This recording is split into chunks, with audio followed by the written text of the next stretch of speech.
வணக்கம் வணக்கம் உங்கள் காந்தி.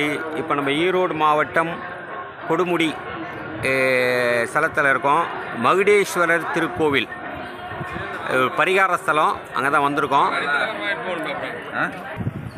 இது வந்து ஒரு பரிகார ஸ்தலம். இங்கே நிறைய வேண்டுதல், ஆக்சுவலாக நிறைய பார்த்தா சென்னையிலேருந்து நிறைய பேர் வந்திருக்காங்க. எல்லாம் வேண்டுதல்கள். இந்த மகுடேஸ்வரர் கோவில் ஏனை, மகுடேஸ்வரர் கோவில் ஏனை இதை பார்த்துக்கிட்டு இருக்கீங்க. நிறையா கடைகள், ஏன்னா எல்லாம் பரிகார ஸ்தலங்கள் தான். நிறைய கடைகள், குட்டி குட்டி கடையாக இருக்குது. நல்லா வித்தியாசமான பொருள்கள் பார்க்க முடியுது. ஏன்னா நம்ம சென்னையில் இருந்தாலும் இது மாதிரி பார்க்க முடியாது. இந்த மாதிரி வித்தியாசமான இதெல்லாம் வந்து எல்லாம் வந்து பரிகாரத்துக்கு தேவையான பொருட்கள் நான் நினைக்கிறேன். நிறைய பேர் வாங்கிட்டு போகிறாங்க.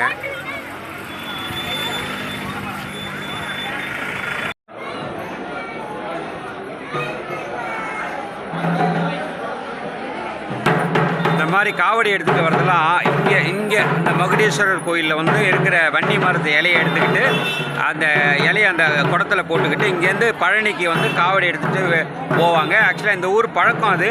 நிறைய உள்ள கேட்டு தான் தெரிஞ்சுக்கிட்டேன்.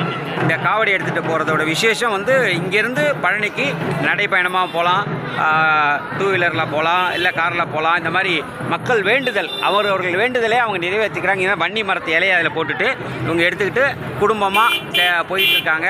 இதுதான் இந்த கோயிலோட சிறப்பு. இல்லை, இது இல்லாமல் இந்த கோயிலோட வந்து பரிகார ஸ்தலம், திருமண தடை, திருமண சம்பந்தமாக என்ன பிரச்சனையாக இருந்தாலும் தீர்றதுக்கான இடம் தான் இந்த மகுடேஸ்வரர் கோவில். இது எல்லாமே பெருமாள் கோவில் இங்கே ரொம்ப விசேஷமாக இருக்குது. அந்த இதையும் நம்ம பார்த்துக்கிட்டு இருக்கோம். உள்ளே வந்து ஆஞ்சநேயர், பெருமாள் எல்லாம் தனித்தனி சன்னதிகள் இங்கே ரொம்ப சிறப்பாக இருக்குது. அதுதான் பார்த்துக்கிட்டு இருந்தோம். கோயிலோட முன் வாசலில் தான் நம்ம கரெக்டாக இருக்கோம். நம்ம கரெக்டாக கோவில் அந்த கொடிமரத்தாண்ட தான் இருக்கோம். அருள்மிகு மகுடேஸ்வரர் மற்றும் வீரநாராயண பெருமாள் மும்மூர்த்திகள் திருஸ்தலம், கொடுமுடி, ஈரோடு மாவட்டம்.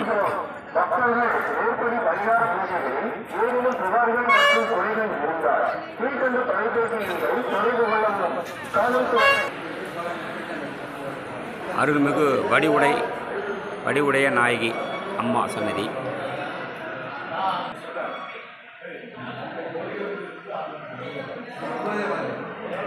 ஈஸ்வரர் கோயிலை பார்த்துட்டு வராங்க. ஆக்சுவலாக அந்த வேண்டுதலே அதான். அந்த வன்னி மரத்தை இலையில் போட்டுக்கிட்டு இங்கேருந்து ஐயப்பனுக்கு எப்படி நம்ம மாலை போட்டுட்டு இருமுடி எடுத்துக்கிட்டு போகிறோமோ அதே மாதிரி இங்கே பால் காவடி எடுத்துகிட்டு அந்த முருகருக்கு போயிட்டு அங்கே பால் அபிஷேகம் பண்ணுவாங்க. அந்த பாலில் வந்து அந்த வன்னி மரத்தோட இலையை அதில் போட்டுட்டு இங்கே சுற்றிட்டு இங்கேருந்து நடைப்பயணமாக போகிறாங்க. ஆண்கள், பெண்கள், குழந்தைகள்னு எல்லாரும் அந்த பயணத்தில் பார்க்க முடியுது. இது வீர பெருமாள் கோவில். நம்ம இந்த மகுடேஸ்வரர் கோயிலுக்குள்ளேயே அது பெருமாள் சன்னதி தனியாக இருக்குது, தாயார் சன்னதி தனியாக இருக்குது. இது இல்லாமல் இங்கே வேண்டுதலாக இந்த வன்னி மரத்தை தான் இந்த கோவிலில் இலையை எடுத்துக்கிட்டு அந்த பால் காவடியில் எடுத்துக்கிட்டு பழனி வரைக்கும் போகிறாங்க. இங்கே அந்த வன்னி மரத்துக்கு கீழே பிரம்மாவோட சிலையை வச்சுருக்காங்க. அதுக்கு தான் ஆர்த்தி எடுத்து இங்கேயும் கும்பிட்டுக்கிட்டு போகிறாங்க. அதான் பார்க்குறீங்க. இது வந்து பிரம்மாவுக்குன்னு தனியாக ஒரு வன்னி மரத்துக்கு கீழே ஒரு பிரதிஷ்டை பண்ணியிருக்காங்க. இந்த பதிவை தான் பார்த்துக்கிட்டு இருக்கோம். இதே மாதிரி காஞ்சிபுரத்துலேயும் அந்த பிரம்மாவுக்கு ஒரு கோவில் இருக்குது. அதுக்கப்புறம் நான் இங்கே தான் நான் பார்க்குறேன். இது வீர நாராயண பெருமாள் கோவில், கொடிமரம், அந்த வாசல். அதுக்கப்புறம் இங்கே வந்து இந்த வன்னி மரம். இங்கே இருந்து அந்த மாட்டுக்கு வந்து மாடு சபை அவத்திக்கீரை, அது அப்புறம் வேண்டுதல், பரிகாரம் பண்ணுறாங்க. அங்கே இந்த கோவிலில் வந்து இந்த ஐயர் இவங்கெல்லாம் வந்து இங்கே பரிகாரம் பண்ணிகிட்டு இருக்காங்க. ஏதோ அவங்க திருமண தடை இருக்கிறவங்க, பிரச்சனை இருக்கிறவங்க, அவங்களுக்குன்ட்டு தனியாகவே இங்கே ஒரு டோக்கன் கொடுக்குறாங்க. இங்கே வந்து பரிகாரம் பண்ணிக்கிறாங்க. அது நிறைய இருக்குது. அது வாங்க பார்க்கலாம். இங்கே வந்து திருமண தடை தோஷம், செவ்வாய் தோஷம், சனி பிரத்தி, ராகு கேது, சர்பதோஷம், நவகிரக ஹோமம், ஆயில் ஹோமம், 60 கல்யாணம், தொழில் அபிவிருத்தி ஆகிய நிறைய இதுக்கு வந்து இங்கே இது பண்ணிக்கிட்டு இருக்காங்க. அவங்க எந்நேரமும் இங்கே வந்து அதுக்கு நேரம்லாம் கிடையாது. எந்நேரம் வந்து இந்த கோயிலுக்கு வந்தோன்னா அந்த பரிகாரம் பண்ணிக்கலாம். அதுக்கான டிக்கெட் இருக்குது. எல்லாம் அதை பார்த்துக்கிட்டு இருக்காங்க. மக்களும் அதுக்கேற்ற மாதிரி வந்து பயன்படுறாங்க. மகுடேஸ்வரர் கோயில் பின்புறம் அந்த வன்னி மரம் இருக்குது. ஐயா 2 கோயில் பசுக்கள் நல்லா இருக்காங்க. ரொம்ப சந்தோஷமாக இருக்குது. இந்த இடம் ஈரோடு மாவட்டம் கொடுமுடி. சனி பகவான் உள்ள சன்னதி இருக்குது. இங்கே சனி பகவானுக்கு அந்த மிளகு துணியில் சுற்றி அந்த இதில் போடுறாங்க. மகுடேஸ்வரர் கோயில் நவகிரகம். ஐயா கொடிமரம்.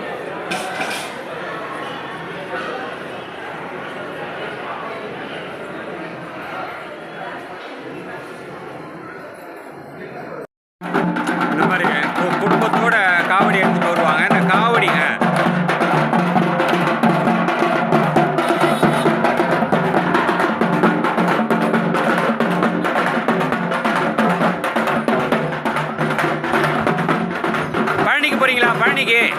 பழனிக்கு போகிறீங்களா? இதுதான் இங்கே இந்த சிறப்பு என்னென்னா, இந்த கோயிலில் வந்து நம்ம சபரிமலைக்கு மாலை போடுற மாதிரி இந்த கோயிலில் இந்த இருமுடி பைக்கு பதிலாக அந்த ஸ்தலம் இந்த மகுடீஸ்வரர் கொடுமுடி ஈரோடு மாவட்டம்.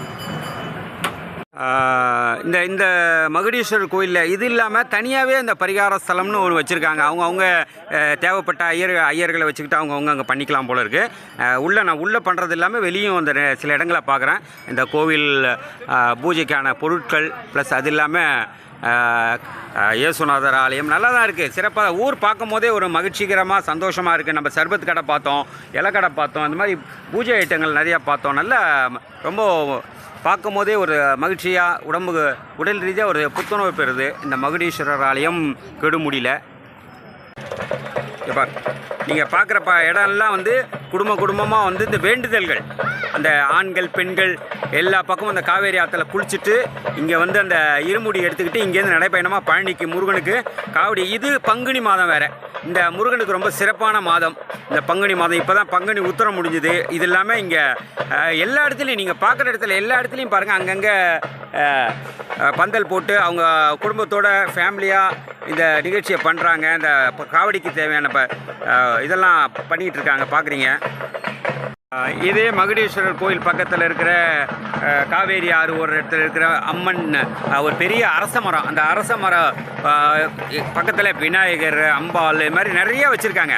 எல்லாம் இவங்களுக்கு வந்து இங்கேருந்து அங்கேருந்து வரவங்க தண்ணி அந்த காவேரியிலேருந்து தண்ணி எடுத்துகிட்டு வந்து அபிஷேகம் பண்ணுறாங்க. அவங்களோட பிரார்த்தனைகள், வேண்டுதல்கள், அவங்களுடைய இதை தான் நீங்கள் பார்த்துக்கிட்டு இருக்கீங்க. எல்லாமே இங்கே வந்து ஆண் பெண் வித்தியாசம் இல்லாமல் எல்லாமே பண்ணுறாங்க. இந்த கோயிலோட சிறப்பு மும்மூர்த்திகள் ஸ்தலம்.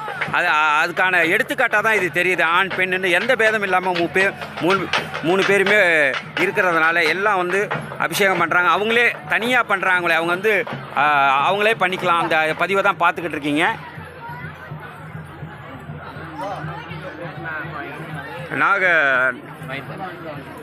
நாகநாதர் ஃபுல்லாக நாகநாதராக இருக்காங்க. இங்கே தோஷம் இருக்கிறவங்க இங்கே வந்து அபிஷேகம் அவங்களே பண்ணிக்கலாம். அந்த காவேரி தண்ணி எடுத்து அவங்களே பண்ணிக்கலாம். சப்த கன்னிகளை பார்க்க போகிறோம். எப்பயுமே சப்த கன்னிகள் எந்த ஊராக இருக்கட்டும், எங்கேயா இருக்கட்டும், இவங்க அந்த இடத்துல அந்த ஊருக்கு இவங்க சிறப்பு சப்த கன்னிகள் தான். இந்த சப்த கன்னியை தான் பார்த்துக்கிட்டு இருக்கோம். நம்ம மகுடேஸ்வரர் மும்மூர்த்திகள் ஸ்தலத்தில் இருக்கோம். அங்கே தான் பார்த்துக்கிட்டு இருக்கீங்க.